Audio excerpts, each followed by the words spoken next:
हैं city post और मैं हूं अभिषेक मिश्रा। सासाराम में जो हिंसा की खबरें आई हैं, जिस तरह से इंटरनेट सेवा बंद कर दी गई है और भीषण हिंसा की, सिर्फ हिंसा की नहीं, भीषण हिंसा की खबर सामने आई है, तो अमित शाह का, देश के गृह मंत्री अमित शाह का जो कार्यक्रम होने वाला था वो रद्द हो गया है। इसकी वजह भारतीय जनता पार्टी की तरफ से कुछ और बताई गई है और जेडीयू इसकी वजह कुछ और बता रहा है। दरअसल रामनवमी के जुलूस निकाले जाने के दौरान जो झड़प हुई है, उसके बाद इलाके का माहौल काफी तनावपूर्ण बना हुआ है। इलाके में इंटरनेट सेवा भी ठप है और इसके बाद अमित शाह का कार्यक्रम रद्द कर दिया गया है। जाहिर है बीजेपी जो कहे, जेडीयू का अलग बयान है, लेकिन इंटरनेट सेवा ठप है और वैसी स्थिति और परिस्थिति नहीं है कि अमित शाह वहां कार्यक्रम कर सके। इंटरनेट की क्या भूमिका है आप सब जानते हैं और जिस तरह से हिंसा की खबरें आई हैं, सुरक्षा भी एक बड़ा मामला है, बड़ा मसला है। लेकिन जेडीयू ने इसको लेकर एक बड़ा बयान दिया है। जेडीयू ने कहा है अमित शाह डर गए हैं। जेडीयू ने कहा है डर के कारण उन्होंने अपना दौरा रद्द किया है। जेडीयू के एमएलसी नीरज कुमार ने बयान दिया है।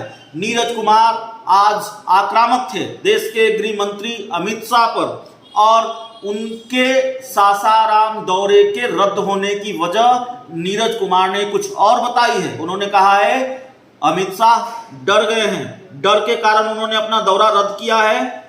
उनके सासाराम आगमन को लेकर सभी तरह की तैयारी कर ली गई थी। बिहार सरकार की तरफ से जरूरत के हिसाब से वहां पुलिस बल उपलब्ध करा दिया गया था। कई वरीय अधिकारी वहां मौजूद थे। ये सब लोग वहां अपनी रिपोर्टिंग कर चुके थे। इसलिए उनके तरफ से सरासर झूठ बोला जा रहा है कि उनको बिहार सरकार ने मदद नहीं की।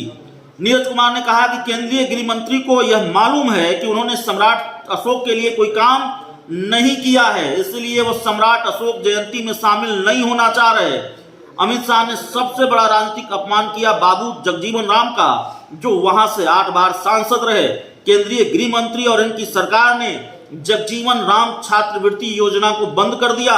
इसलिए हकीकत यही है कि नैतिक बल उनके पास नहीं है कार्यक्रम करने के लिए, इसलिए वो नहीं आ रहे हैं। तो जाहिर है गृह मंत्री अमित शाह को जाना था सासाराम, दौरा रद्द हुआ।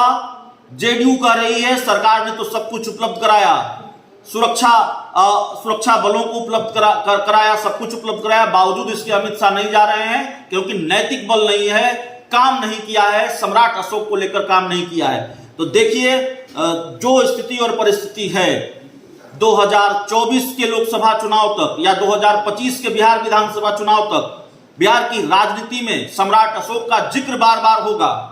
बिहार की राजनीति में सासाराम, उसके आसपास के इलाके एक महत्वपूर्ण जगह और एक हॉट सीट जिसको कहते हैं, वो सीट मानी जाएगी, मानी जा रही है। जिस तरह से वहां को लेकर सियासत हो रही है, सम्राट अशोक को लेकर सियासत हो रही है और जिस तरह से आक्रामकता नजर आ रही है दोनों खेमों में, महागठबंधन में और एनडीए में, खासकर अगर जेडीयू बीजेपी की बात करें तो इन दो राजनीतिक दलों के बीच जो तनातनी है सम्राट अशोक को लेकर। इस रिपोर्ट में इतना ही, इस चर्चा में इतना ही। बहुत बहुत धन्यवाद।